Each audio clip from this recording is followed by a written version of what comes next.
হুকমুল উদহিয়া লিতারিকিস সালাহ ওয়া কাসিবিল হারাম, অর্থাৎ যিনি সলাৎ পরিত্যাগকারী তার কোরবানির ব্যাপারে শরঈ হুকুম কি, এবং যিনি হারাম উপার্জনকারী তার কোরবানির ব্যাপারে শরঈ নীতিমালা কি। এই মাসালাটি আমাদের দেশের ক্ষেত্রে খুবই প্রযোজ্য এবং আমাদের বিশেষ করে বাংলাদেশের জন্য খুব জরুরি। কারণ আমাদের দেশের অধিকাংশ ভাই বোন আমরা নিয়মিত 5 ওয়াক্ত সলাৎ আদায় করি না। তো সলাতের ব্যাপারে আমরা খুব উদাসীন, কিন্তু কোরবানির ব্যাপারে আমরা খুব আগ্রহী। কোরবানির ব্যাপারে আমরা যে উৎসাহী, যদি আমরা সলাতের ব্যাপারে এমন উৎসাহী হতাম তাহলে এই দেশে কোনো সলাৎ পরিত্যাগকারী ভাই বোন পাওয়া যেত না। অথচ সলাৎ একটি ফরজে আইন, এবং যেই সলাৎ ত্যাগ করা কুফরি পর্যন্ত বলা হয়েছে।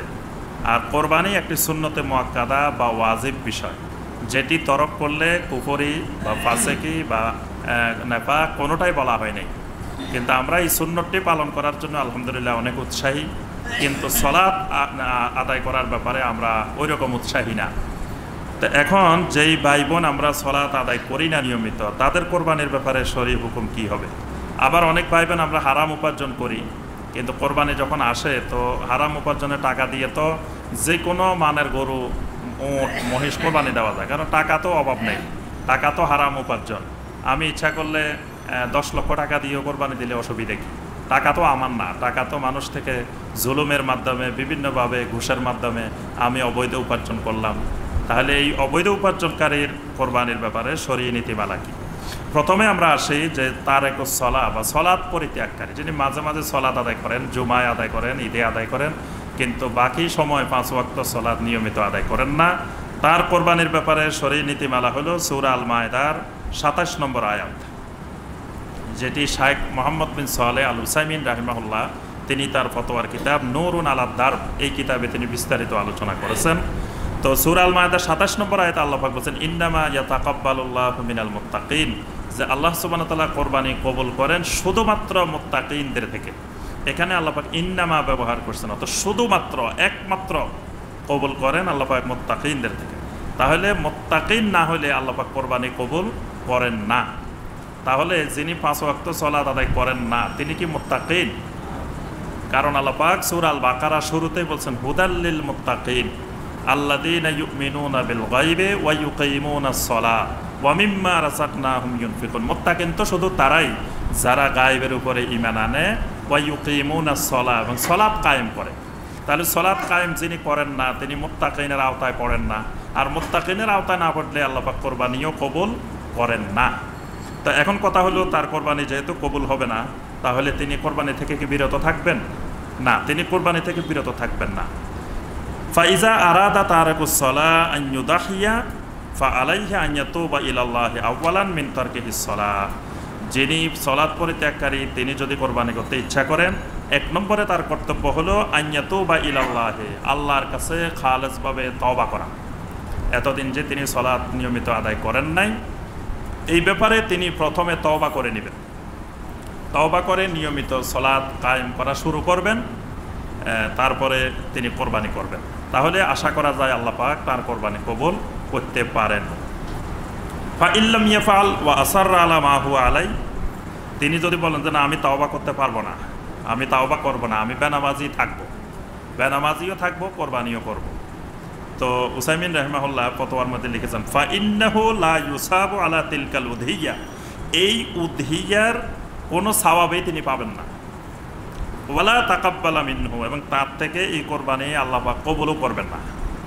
যদি তিনি তওবা না করে ওই আগের অবস্থার উপরে বহাল থাকেন যে আমি কোরবানির আগেও নামাজ পড়তাম না, পরেও পড়বো না, যে অবস্থা আছি এই অবস্থার উপরে থাকবো, তাহলে তার ব্যাপারে শরঈ মতামত হলে আল্লাহ পাক কোনো সওয়াবও দিবেন না, কোরবানির মাধ্যমে কোরবানি কবুলও করবেন না।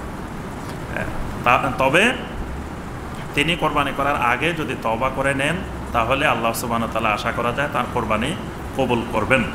তো এই জন্য আমরা কোরবানি যারা করব তারা অবশ্যই আগে সলাতের ব্যাপারে তওবাটা করে নিব, যে তওবা করে সলাত আদায় শুরু করব। কারণ এবং উসাইমিন রাহিমাহুল্লাহ ফতোয়ার মধ্যে আরও লিখেছেন যে যিনি সলাত কায়েম করেন না তিনি যদি কোরবানির পশু জবাই করেন তো সেই জবাইকৃত পশু খাওয়াও হালাল হবে না, কোরবানি তো হবে না, ওই জবাইকৃত পশুটাও খাওয়া হালাল হবে না যদি তিনি জবাই করেন।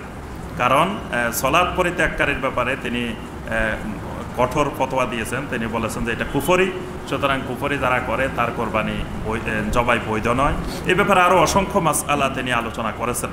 তো এখানে মূল কথা হলো সম্মানিত ভাই ও বোনেরা, আমরা যারা সলাৎ পরিত্যাগকারী আছি তারা আমরা তওবা করে কোরবানি করার চেষ্টা করবো ইনশাআল্লাহ। আর যারা হারাম উপার্জনকারী তাদের ব্যাপারে মতামত হলো নবী সাল্লাল্লাহু আলাইহি ওয়াসাল্লাম স্পষ্ট বলছেন, ইন্নাল্লাহা তাআলা তাইয়্যিবুন লা ইয়াকবালু ইল্লা তাইয়্যিবা। আল্লাহ পাক কত পবিত্র, আল্লাহ পাক পবিত্রতা মাধ্যমে হালাল উপার্জনকারীর ইবাদত ছাড়া কোনো ইবাদত আল্লাহ পাক কবুল করেন না।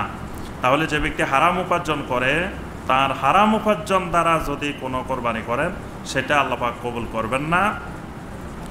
তবে তাহলে কি তিনি হারাম উপার্জনকারী, তিনি কি কোরবানি করবেন না? তিনিও কোরবানি করবেন। তবে ওই সলাৎ পরিত্যাগকারী যেমন তওবা করে কোরবানি করবেন, তিনিও হারাম উপার্জন থেকে খালেসভাবে তওবা করে কোরবানি করবেন। এবং এতদিন পর্যন্ত যে হারাম উপার্জন করেছেন এই অর্থ তিনি তার মূল মালিকদের কাছে ফেরত দিবেন।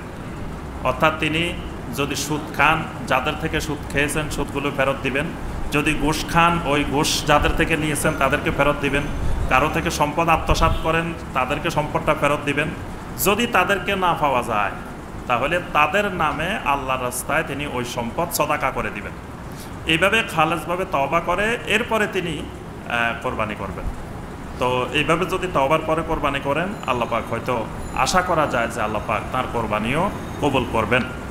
আর যদি তওবাবিহীন কোরবানি করা হয় তাহলে সেটি গোশত খাওয়াই হবে, পশু জবাই করা হবে, কিছু গোশত খাওয়া হবে, কিন্তু এটি শরীয়তের পরিভাষায় উদহিয়া বলা যাবে না। কারণ যিনি ফরজ আদায় করেন না তার জন্য সুন্নতের কোনো গুরুত্ব নেই। কারণ লক্ষ লক্ষ সুন্নত একত্রিত করলেও একটি ফরজের সমান হয় না। তো হালাল উপার্জন এটি একটি ফরজ, হারাম উপার্জন এটি হারাম কবিরা গুনাহ।